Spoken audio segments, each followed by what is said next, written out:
Mort de George Floyd, manifestations et violences dans plusieurs villes des États-Unis.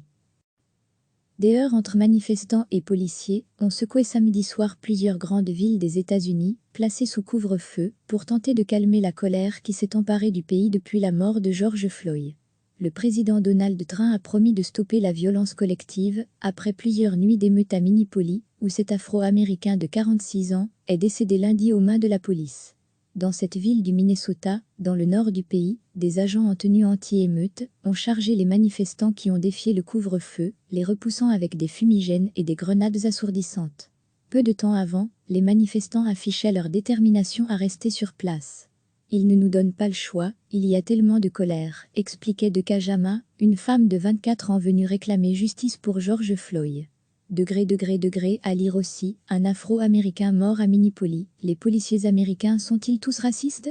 Des affrontements ont également eu lieu à New York, Philadelphie, Los Angeles et Atlanta, conduisant les responsables de ces deux dernières villes, ainsi que ceux de Miami et Chicago, à annoncer à leur tour un couvre-feu.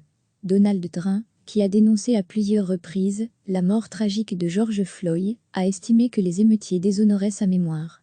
Nous ne devons pas laisser un petit groupe de criminels et de vandales détruire nos villes, a-t-il lancé en attribuant les débordements à des groupes de l'extrême gauche radicale et notamment Antifa, antifascistes. Le candidat démocrate à la Maison-Blanche Joe Biden a lui aussi condamné dimanche les violences. Manifester contre une telle brutalité policière est un droit et une nécessité, mettre le feu à des villes et la destruction gratuite ne l'est pas, a-t-il affirmé. Le gouverneur du Minnesota Tim Walz a également dénoncé des éléments extérieurs à son État qui pourraient être, selon lui, des anarchistes mais aussi des suprémacistes blancs ou des trafiquants de drogue. Pour reprendre le contrôle de la situation, il a annoncé la mobilisation des 13 000 soldats de la Garde nationale de l'État, une première, et a demandé l'aide du ministère de la Défense. Des unités de la police militaire ont été mises en alerte pour pouvoir éventuellement intervenir à Minneapolis dans un délai de 4 heures, a précisé le Pentagone. La police militaire ne peut légalement intervenir sur le territoire américain qu'en cas d'insurrection. Vendredi soir, 2500 policiers et soldats de la Garde nationale et l'imposition d'un couvre-feu n'avaient pas empêché Minneapolis de s'embraser, avec de nombreux pillages et incendies volontaires. Dans la journée, les habitants, armés de balais, ont tenté de donner une autre image de leur ville. Minneapolis a mal, brûle, commentait Kyle Johnson, 28 ans. Tout ce que je peux faire, c'est faire le ménage. D'autres s'étaient préparés à de nouveaux débordements, en calfeutrant leur commerce, avec de grands panneaux en bois. On les installe, on croise les doigts, et on espère que ça va bien se passer, résumait Nicole Crust, propriétaire d'un salon de beauté déjà vandalisé la nuit précédente. Mais à Minneapolis, comme ailleurs, la tension est rapidement montée. Des foules de protestataires se sont rassemblées à Dallas, Las Vegas, Seattle, Memphis, etc. et même à Washington sous les fenêtres du président Trump, où des gaz lacrymogènes et des incendies ont assombri l'horizon. À New York, plus de 200 personnes ont été arrêtées après des échauffourées ayant fait plusieurs blessés au sein des forces de l'ordre. Un cocktail Molotov a été lancé à l'intérieur d'une voiture de police qui était occupée. C'est un miracle qu'aucun policier n'ait été tué, a déclaré le chef de la police d'Hermoshi. À Atlanta ou à Miami, des véhicules de patrouille de la police ont été brûlés. À Los Angeles, 5 policiers ont été blessés et plusieurs centaines de personnes arrêtées lorsqu'une manifestation pacifique a dégénéré avec, là aussi, des commerces incendiés et des pillages, surtout dans les magasins de luxe de Beverly Hills. Partout les manifestants ont dénoncé les bavures policières qui frappent les Noirs de manière disproportionnée. À Houston, la ville d'origine de George Floyd, où il doit être inhumé, Shavon Allen s'est dite fatiguée, écœurée de voir ses frères et sœurs mourir aux mains de la police. « Mon frère a été abattu, par erreur, par la police de Houston, et la justice n'a jamais été rendue », a confié cette mère de famille. Les manifestants veulent que cette fois, les forces de l'ordre rendent des comptes pour l'arrestation mortelle de George Floyd, dont les images éprouvantes ont fait le tour du monde. Le policier blanc Derek Chauvin qui, sur cette vidéo, maintient son genou pendant de longues minutes sur le cou du quadragénaire, a été arrêté vendredi et inculpé pour homicide involontaire. Mais pour nombre d'Américains, ce n'est pas assez. Ils réclament son inculpation pour homicide volontaire et l'arrestation des 3 autres agents impliqués dans le drame.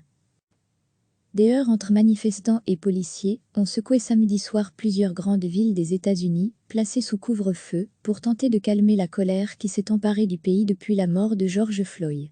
Le président Donald Trump a promis de stopper la violence collective après plusieurs nuits d'émeutes à Minneapolis, où cet Afro-Américain de 46 ans est décédé lundi aux mains de la police.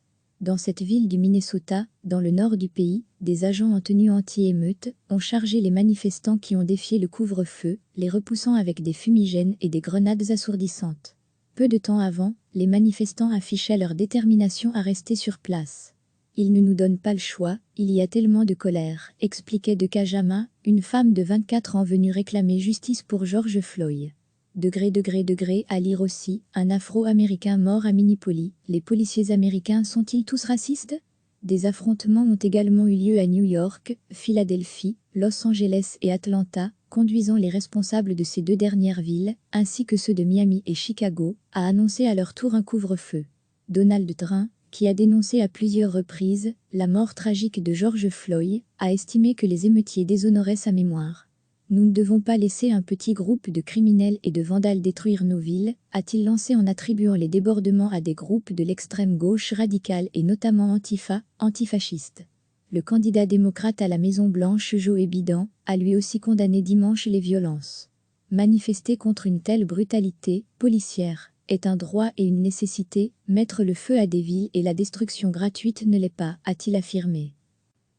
Le gouverneur du Minnesota Tim Walz a également dénoncé des éléments extérieurs à son État qui pourraient être, selon lui, des anarchistes mais aussi des suprémacistes blancs ou des trafiquants de drogue. Pour reprendre le contrôle de la situation, il a annoncé la mobilisation des 13 000 soldats de la Garde nationale de l'État, une première, et a demandé l'aide du ministère de la Défense. Des unités de la police militaire ont été mises en alerte pour pouvoir éventuellement intervenir à Minneapolis dans un délai de 4 heures, a précisé le Pentagone. La police militaire ne peut légalement intervenir sur le territoire américain qu'en cas d'insurrection. Vendredi soir, 2500 policiers et soldats de la Garde nationale et l'imposition d'un couvre-feu n'avaient pas empêché Minneapolis de s'embraser, avec de nombreux pillages et incendies volontaires. Dans la journée, les habitants, armés de balais, ont tenté de donner une autre image de leur ville. Minneapolis a mal, brûle, commentait Kyle Johnson, 28 ans. Tout ce que je peux faire, c'est faire le ménage. D'autres s'étaient préparés à de nouveaux débordements, en calfeutrant leur commerce, avec de grands panneaux en bois.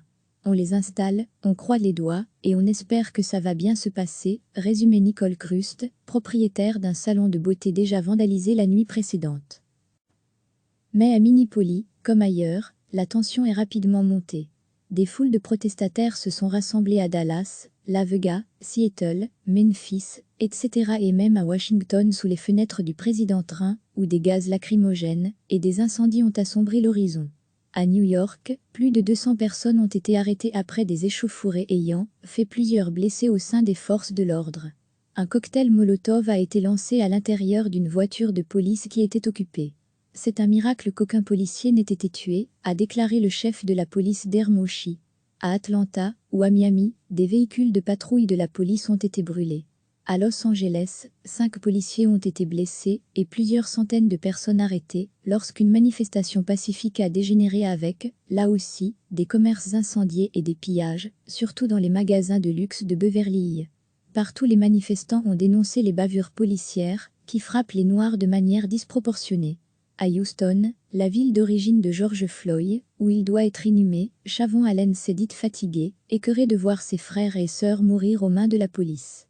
Mon frère a été abattu, par erreur, par la police de Houston, et la justice n'a jamais été rendue, a confié cette mère de famille. Les manifestants veulent que cette fois, les forces de l'ordre rendent des comptes pour l'arrestation mortelle de George Floyd, dont les images éprouvantes ont fait le tour du monde. Le policier blanc Derek Chauvin qui, sur cette vidéo, maintient son genou pendant de longues minutes sur le cou du quadragénaire, a été arrêté vendredi et inculpé pour homicide involontaire. Mais pour nombre d'Américains, ce n'est pas assez. Ils réclament son inculpation pour homicide volontaire et l'arrestation des 3 autres agents impliqués dans le drame. Cliquez sur s'abonner pour recevoir les dernières nouvelles.